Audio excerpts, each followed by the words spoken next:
मैं इस बात पे तो आप ये समझते हैं कि कांग्रेस में रहना या बीजेपी में रहना, व्यवस्था एक ऐसी चीज है जिसको हम गवर्नेंस भी बोलते हैं। गवर्नेंस तो सिर्फ व्यवस्था को, एग्जिस्टिंग सिस्टम को ठीक चलाने का काम है, लेकिन व्यवस्था में आमूल चूल परिवर्तन करने, और वो भी आर्थिक आधार पे। मैं शुरू से एक बात कहता हूं कि 1991 में जब से इस देश में एक बहुत बड़ा कदम उठाया गया आर्थिक सुधारों का, इकोनॉमिक रिफॉर्म्स का, उसके 32-33 साल हो गए हैं। आज भी आंकड़े हमारे सामने, जो मैंने थोड़ा सा उसका जिक्र भी किया था, कि आज भी हमारी आर्थिक अवस्था में बहुत बड़ा सुधार हुआ है, लेकिन उन सुधारों का लाभ, जो कि आर्थिक सुधारों का लाभ किसान और खेती और कमेरे वर्ग को जाना चाहिए था, वो आज तक नहीं गया।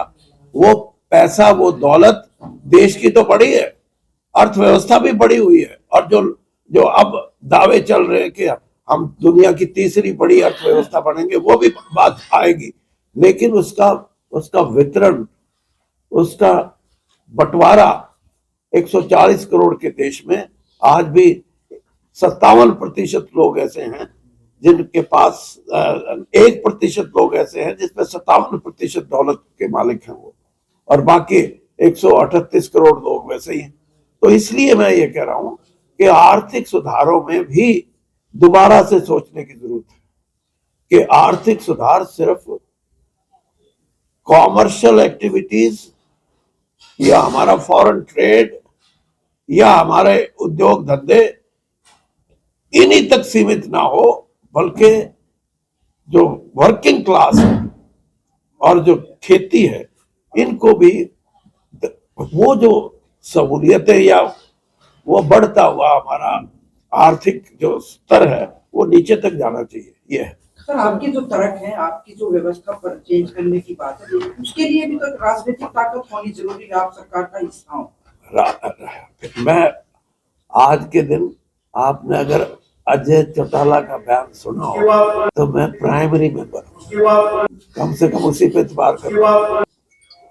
दूसरी बात यह है कि आर्थिक जगत को एक सही दिशा देने का काम राजनीतिक होगा, राजनीतिक ही तौर पे, लेकिन उसकी सोच पे जरूर हमारे को बोलना चाहिए।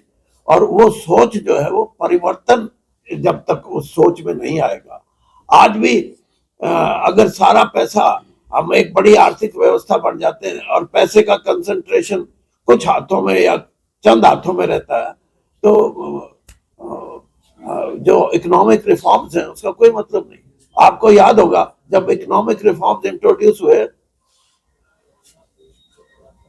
$1 की कीमत 11 रुपए थी, और आज वही डॉलर 90 रुपए का।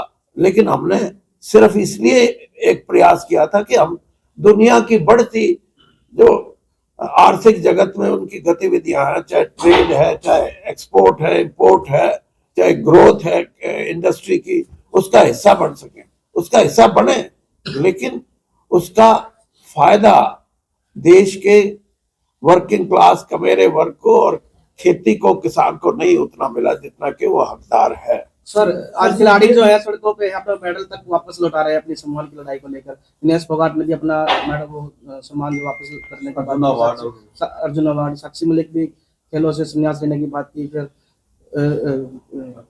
देखिए, कहीं ना कहीं हमारी जो फेडरेशन है उन पे जो आधिपत्य है, जो एकाधिकार है, वो उन्हीं लोगों का है जो कहीं ना कहीं या तो राजनीतिक रूप से या प्रशासनिक रूप से या बड़े उद्योगपति, इन तीन ही वर्गों का हमारी जो स्पोर्ट्स फेडरेशन है उस पर अधिकार रहा है, उनकी ही रही है।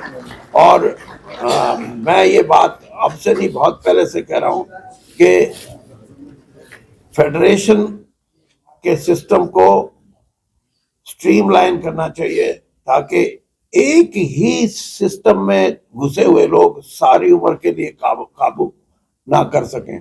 और कल ही एक बयान आया है और वो उसको मैं ठीक मानता हूं कि जैसे रेसलिंग फेडरेशन था, इलेक्शन तो हो गया, लेकिन जो जिनकी वोट थी स्टेट फेडरेशन, वो तो वही थी।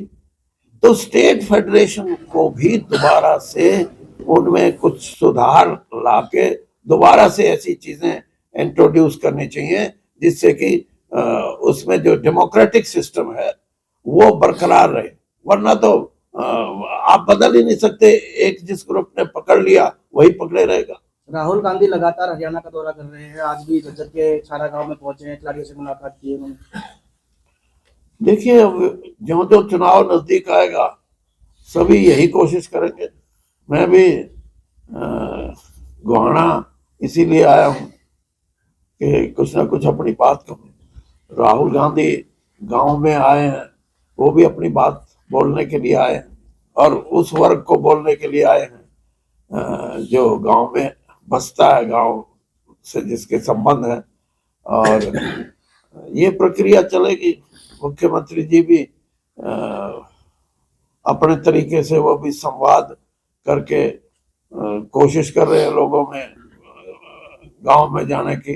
भूपेंद्र सिंह हुड्डा कौन से रोष रैली कर रहे हैं और जन आक्रोश रैली, जन आक्रोश, और आप पार्टी अपने तरीके से लोगों के बीच में चल रही है। तो ये प्रयास हैं राजनीतिक दलों के। और जो जो चुनाव नजदीक आएगा, मुझे एक बात और जो आप शायद ना पूछो लेकिन मैं बताना चाहता हूँ, मुझे लगता है कि हरियाणा का असेंबली का और लोकसभा का चुनाव, मेरा आंकलन ये है, इकट्ठा होगा। तो आपने एक बात कही थी सर कि गठबंधन टूट जाएगा, कभी टूट जाएगा, बार-बार एक बात कहते हैं। जेजेपी बीजेपी गठबंधन को लेकर जो है प्रयास लगाया जाएगा, तो वो पुरानी वाली बात है वैसे। हाँ, बाकी अगर फिर भी पूछना है सर, आप कह रहे हैं कि देश में अर्थव्यवस्था सुधार में है, लेकिन अरे एक मिनट आप पहले इनकी स्वाद वाली बात है। यहाँ पहले हाँ बोलो जी। गठबंधन को लेके आप जवाब दे रहे हैं सर। हाँ, जेजेपी बीजेपी गठबंधन टूटेगा, देख लेना आप। मेरा तो स्टैंड साफ है। मैं तो I don't want to repeat it, लेकिन मैं ये बता रहा हूँ ये गठबंधन टूटेगा और हो सकता है कि जल्द ही ऐसी बात आपके हमारे सामने आ जाए। लगातार जिस तरह से विजेंद्र सिंह की भी चुनाव लड़ने की बात सामने आ रही है और वहाँ कुलदीप बिश्नोई पे दावा ठोक रहे हैं, तो क्या रहेगा उताना सीट को लेकर भी और लोकसभा को लेकर? जब गठबंधन ही नहीं होगा तो फिर रहेगा क्या? वही रहेगा जो होगा। कुलदीप बिश्नोई भी दावेदारी कर रहे हैं ना वहाँ से। कौन? कुलदीप बिश्नोई। कुलदीप दावेदारी तो कोई भी करता है चुनाव में। किसान विजेंद्र सिंह की क्या रहेगी? विजेंद्र सिंह की क्या? दावेदारी से आप ये अंदाजा मत लगाओ कि कुलदीप बिश्नोई कर रहा है।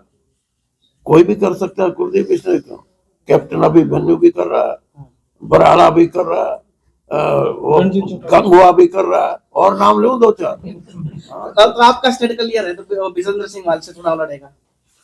ये विजेंद्र सिंह से पूछो तो ज्यादा अच्छा है। बाकी ये है कि वो वहां से चुनाव जीता हुआ है और अच्छी वोटों से जीता है और 21 साल की प्रशासनिक सेवाओं से राजनीति में प्रवेश किया है। तो कौन सी ऐसी बात आएगी जिसके बारे में ये सोचा जाए कि विजेंद्र सिंह लड़ेगा? नहीं लड़ेगा, बिल्कुल लड़ेगा। और मेरी तो परसों भी बात हुई थी उससे। एक सर ये है उन्होंने यही कहा कि मेरी प्राथमिकता राजनीति में लोकसभा का चुनाव लड़ने की है। उनकी अपनी सोच है, फिर उसमें हम तो दखल नहीं देते, लेकिन मैं उसके मन की बात बता रहा हूँ आपको। हाँ। जी, अभी चौटाला ने ये कहा सर कि चौधरी वीरेंद्र सिंह कभी इनेलो के मंच पर चले जाते हैं, कभी बीजेपी के प्राइमरी मेंबर बोलते हैं। ये अपना स्टैंड तो क्लियर करें पहले। ये स्टैंड क्लियर है कि वीरेंद्र सिंह को सब बुलाते हैं, जाएंगे। अकाली दल बुलाएगा, वहां भी जाऊंगा। और भी कोई पार्टी, सैनी वाली पार्टी बुलाएगी, वहां तो मैं मिलता ही रहता हूँ। मेरे दोस्त हैं, एक नहीं 2-3 दोस्त हैं। और सुशील गुप्ता तो मेरे खास मित्र हैं। भूपेंद्र सिंह हुड्डा से भी 15 दिन में, महीने में भेंट होती रहती है। और बताओ। रैली के बाद तो प्रयास लगाए जाते हैं सर, आपने कहा कि भाई कांग्रेस में जाना है, कहीं और जाना है, या पार्टी छोड़ सकते हैं, हाँ। कई प्रयास लगाए गए। अब आप बताओ हाँ, तो क्या आपका करूं? सजेशन रहेगा। आप बताओ मैं क्या आप क्या करूं? धमाका आप क्या धमाका आपने खुद देखो कहा मेरा स्टैंड क्लियर है कि अगर भारतीय जनता पार्टी अलायंस रखेगी तो मैं भारतीय जनता पार्टी में नहीं हूं। तो अभी तो आपने ये भी कहा कि गठबंधन टूटेगा, 100% टूटेगा, मैं कह रहा हूं, फिर मैं इनकार थोड़ा कर रहा हूं। तो फिर जाने के बाद नहीं, आप ये तब पूछना जब टूट जाए। आज मेरा स्टैंड साफ है कि भारतीय जनता पार्टी को कोई जरूरत नहीं है जेजेपी से अलायंस रखने की, और जेजेपी को 5 साल के लिए अर्नड लीव पे चला जाना चाहिए। उनके वोट ही नहीं आवे हरियाणा में। तो दुष्यंत के विधायक भी बीजेपी के वोट मांग रहे हैं, दादा राम कुमार गौतम बीजेपी के वोट मांग रहे हैं। दादा राम कुमार तो फ्री लॉन्सर है, वो तो उसका तो मेरा क्लास फेलो है। वो उसका वोट मांगने से कोई लोग नाराज नहीं होते उनसे, वो कहते हैं दादा मांग सकते हैं। 3 राज्य में जिस तरीके के चुनाव का नतीजा है, उसमें हरियाणा में किस तरीके का कितना असर पड़ेगा? असर तो देखो जी कई चीजों का होता है। अब जैसे राहुल जी ने यात्रा की 3600 किलोमीटर की, तो पप्पू शब्द का इस्तेमाल बंद हो गया कि नहीं हो गया बताओ? वो तो दिग्विजय चौटाला भी कह रहे थे। एक मिनट, आप मैंने अपना जवाब दे रहे।